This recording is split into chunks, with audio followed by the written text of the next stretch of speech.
Ayrılınca benden bir damlacık su ver Zemzem.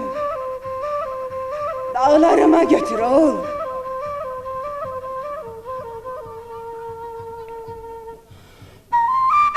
Bozkırlara beni koyma, kuyu suyuyla yumam. Yaylaları duman duman, dağlarıma götür oğul.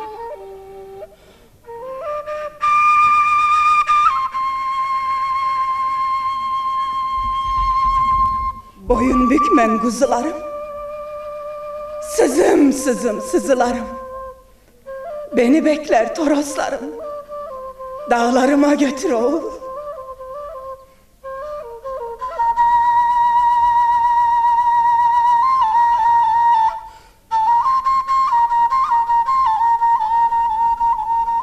Çam dalında bülbül öter, lale sümbül türkü söyler.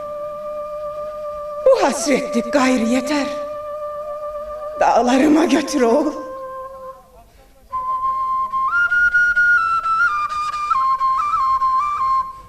Bir mezar kaz su başına, garip anam yaz taşına. Sakın bakma ha ardına, sütüm helal ol sana, dağlarıma götür oğul.